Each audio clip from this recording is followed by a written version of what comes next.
While lots of toxic discourse going on Big Brother 24, I guess it should be no surprise because the season itself was very toxic. A lot going on, a lot to cover. Gonna do my best to give all of my opinions. I do have a lot of them. Before we get started, because I am going to talk about Taylor and Joseph and the whole Monty situation again, which I've talked about twice now. Talked about them, all three of them being on the Bold and the Beautiful, probably in small parts, probably not the love triangle. That would be messy of CBS and Bold and the Beautiful, even though I wouldn't put it past them. But before getting into all of this, I want to make it clear that I am Team Taylor should be single and take some time to herself for a while before we get into the Joseph and Taylor relationship here because and I think they both know that because they have said they're taking it slow. And I think they both need to assess if they are getting into a relationship because that's what they actually want, or if they're doing that because that's what their stands are trying to push them into. Are they getting into a relationship for all the right reasons or not? On one hand, I do think they know that, but on the other hand, they've really not gotten out of this Big Brother bubble yet. They've all been together since the show ended, really, especially Taylor and Joseph. But Monty's been hanging around them, living in the same place as well, which is odd enough. But I don't think Taylor has yet to take the time to herself to really sit down and assess everything that has happened. She's been going hardcore since getting out of this house. A lot of interviews, which I respect her giving everyone equal time. I respect that she is giving black creators a lot of time. That's something, even though what the Cookout stood for last season, the Cookout failed after the season actually going on black platforms. So Taylor going on a lot of black platforms, I respect very much. I haven't been able to watch a lot of them because most of them I find to be talking too much about the mess and not about her win, which is already annoying me. Kamisha Reviews, though, did a good interview today, which I watched a lot of. I respect Kamisha a lot. And it was really about Taylor and Taylor's win and it being so meaningful and a lot of what the season was about. That was a great interview, whereas a lot of the interviews that I've seen have been not enough. Not enough for me. Not enough giving Taylor her due. It's more of the same discourse that's going on social media that is being shoved down our throats related to Taylor and Joseph and Monty and bringing up all of the hardships over the season a little too much that Taylor already lived through. Now, Taylor's been doing some negative things on social media, in my opinion, but we're gonna save that here in a while. First, let's go to Monty still getting most of the hate in the off season. I already talked about my thoughts on this. There was a lot of comments telling me as to why a lot of the black viewers are giving Monty the most shit. And I understand that, and I understood that when I made the video. To me, though, I still contend that everyone should be getting an equal amount of pushback on their BS. Now, Monty is being an idiot and not admitting to any of his faults and not apologizing to Taylor personally. Monty's dumb. He is. To talk a little astrology for a second, Monty is a Taurus, super stubborn, to a fault probably. His pride, his ego, has a hard time opening up about it. It's not a good look for Monty. So I understand the hate that he's getting and all the pushback that he's getting. He brings a lot of it on himself. It, however, goes too far. Some of the hate is way too extreme, and a lot of that is because of Stan Twitter and just the Stan culture in general when it comes to standing a person.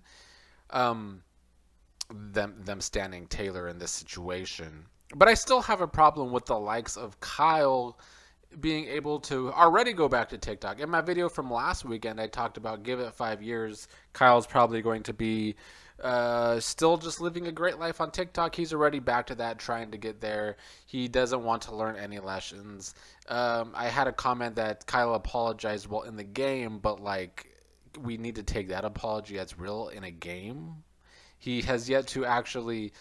I don't think he's learned. He's not trying to learn. He's not trying to grow. People are predictable. And Kyle, people like Kyle especially, with no real life experiences, being a Mormon from Utah, we see how his sex life is. That speaks for the kind of person Kyle is. I don't think he's ever going to actually want to learn and grow. He's coddled by his mother, but the fan base as a whole is coddling these white players, which is still my biggest annoyance about Monty getting all of this hate and not the likes of a Kyle or a Britney or an Indy. Indy today giving Paloma a platform. Paloma, who started all of the bullshit this season in the first place. Paloma, who refuses to take any responsibility for it. Her first video after leaving the season was talking about how Taylor was the bully, for anybody that doesn't remember that. And now Indy wants to give her a platform talking mental health. And some people are out here commending Indy for pushing back on Paloma and trying to get her to learn. But like, I find this whole situation didn't need to happen in the first place. And I think it's stupid of Indy to try and make it happen. It didn't accomplish anything. Indy trying to push Paloma to talk to Taylor personally, to try and get Taylor's forgiveness and to try and apologize to Taylor. I don't know. I think it's gross because I don't think it's real. I don't think Paloma thinks she is in the wrong here. Clearly she never has. Paloma has a lot of issues herself that she needs to work through. That's why I don't understand why this fan base is like asking for all of these apologies, because I don't think any of these apologies are real. If you're gonna try and push Monty for an apology, his apology is not going to be real because Monty is a stubborn, borderline dumb person. He's not gonna give you a real apology. Both Paloma and Monty need therapy. That's what they need. Well, Paloma, she needs a lot of therapy. There's a lot wrong with Paloma that I think therapists need to try and unwind. With Monty, however, to try and break through his bitterness towards women, I think that's a big one. He also has daddy issues. Obviously, his father left him at a long age. He was raised by a single mom. I could relate to Monty in that situation myself. But like, yeah, Monty needs therapy because he's misogynist towards women. But then the fan base just goes too far with this whole Monty situation. Back when Monty and Taylor were sleeping together on the live feeds, some people on Twitter, a white woman started that ball rolling, were trying to call Monty a rapist. That was the Karen energy coming from Twitter at that point. And there was a lot of pushback at that at the time, thankfully. But now that the season's over, a lot of the Jailer stans, who are the loudest people on Stan Twitter right now, trying to call Monty an abuser, I still find extreme. I'm sorry, I do find it extreme. Can we have some adult conversations for once? And a lot of the people on Twitter doing this, I've seen in the comments and the subtweets, are trying to project some of their own toxic relationships onto Monty here. So if they were in this abusive relationship, they're trying to say that this is how Monty is like. And I don't think you can actually really do that. We don't know Monty's past relationships. In fact, I don't think Monty's had a lot of real relationships from a lot of the chats he had on feeds.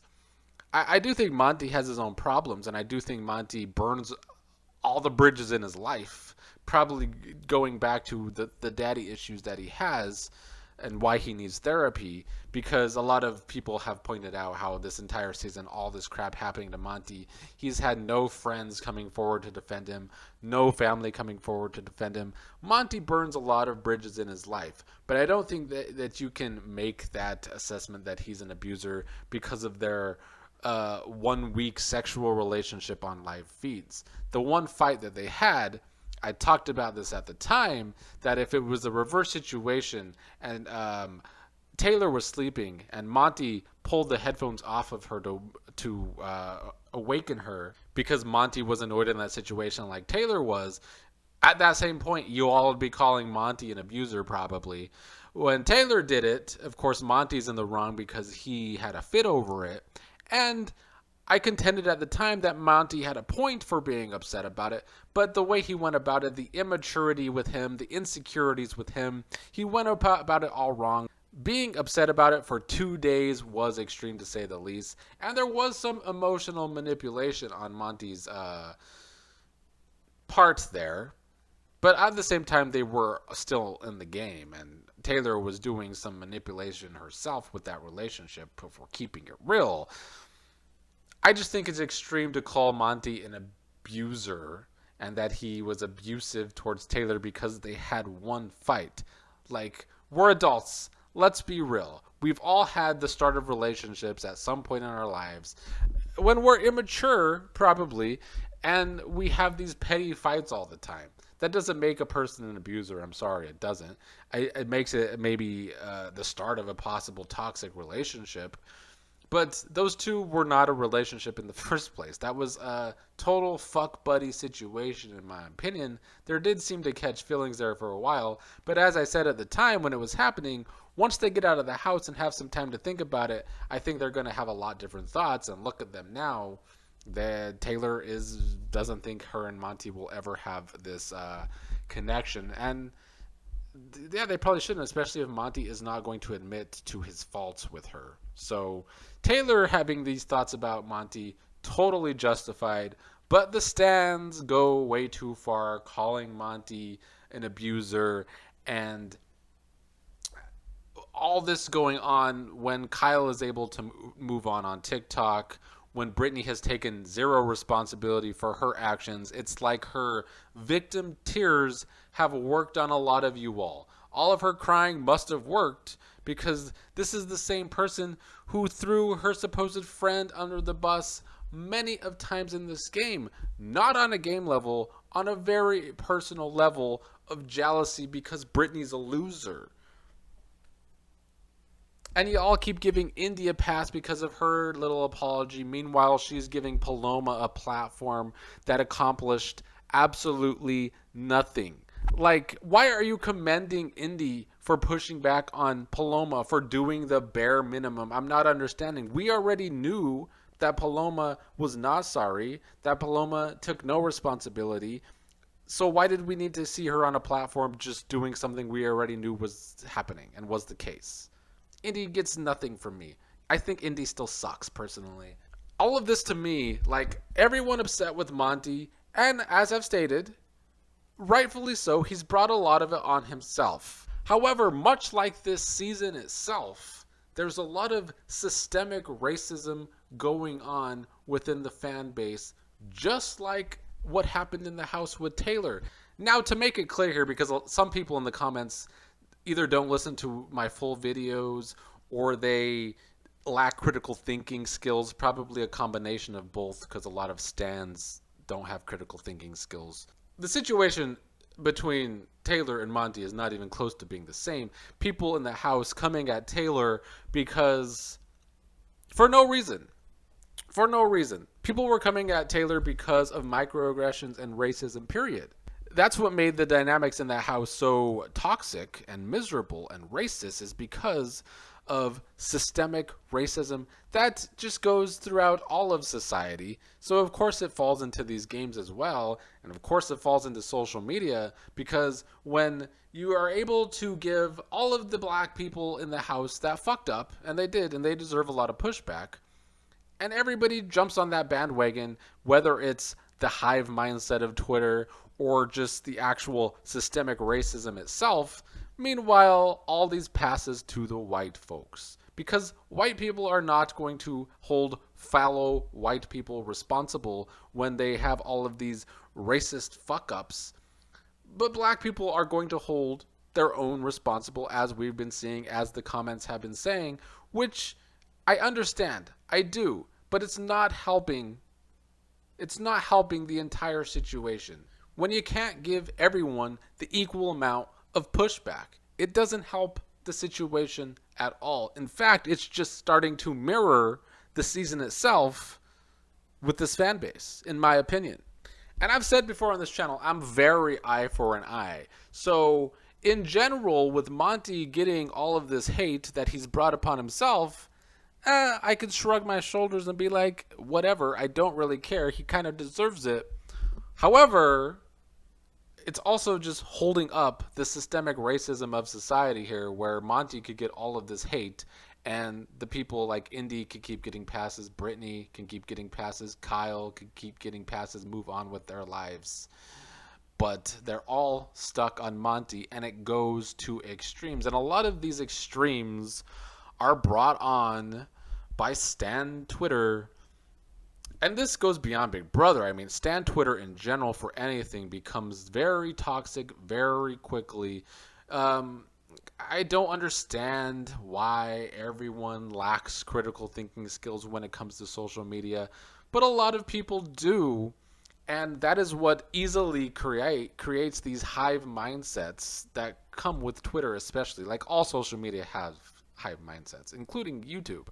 But it's the worst on Twitter.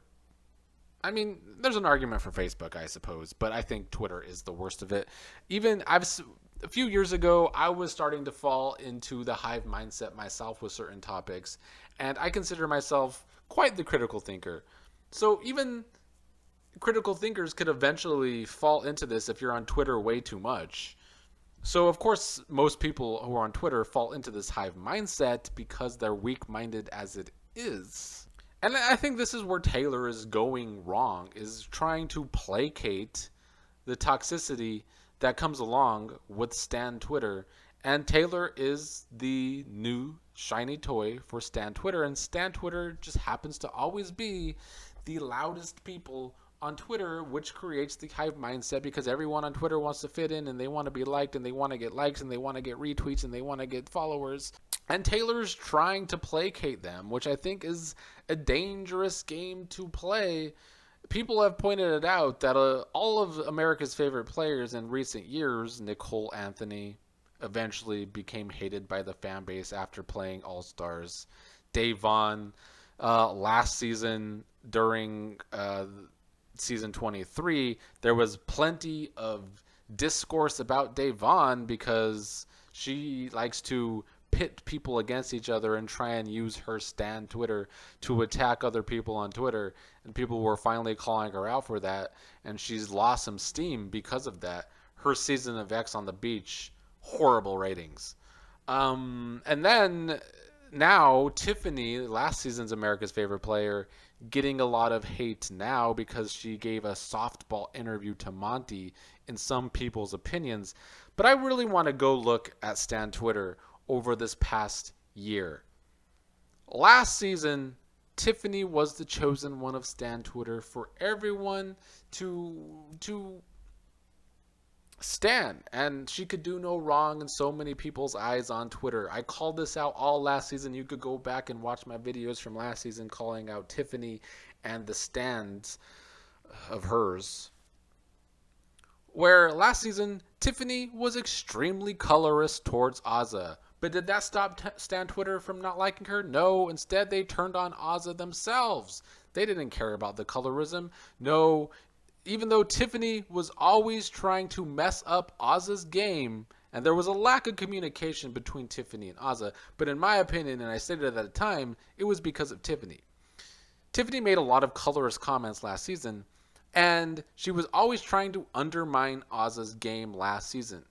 But instead of anyone getting upset with Tiffany, no, they were just upset with Azah. So when Azah's trying to play her own game towards the end game, where Tiffany and Hannah were also doing their own thing, there was a point in the season where Tiffany and Hannah wanted to pull in Kyle and Xavier and go far with them to the end. But when Azah did it at the end of the season, oh, she was condemned, she's a meninist, blah, blah, blah, blah, blah. Well, now there's the shiny new toy. Taylor is the new toy, so she's the new queen in Stan Twitter's eyes, rightfully so, for now she won the game. It would be nice if the discourse was more about her win and not about Jailer or Monty.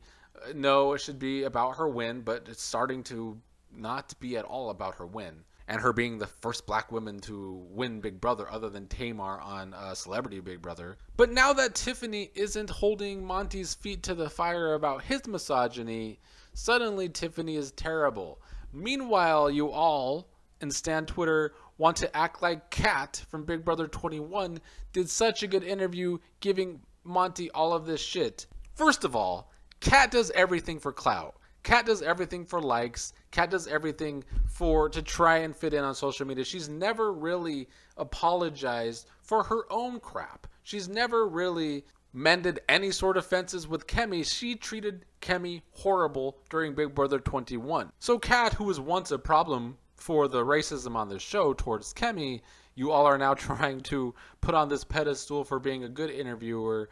Meanwhile, Tiffany, who you've all now turned on because she wouldn't hold Monty's feet to the fire and tried to give a professional interview, you now hate because you're suddenly seeing that Tiffany has some misogynist views herself.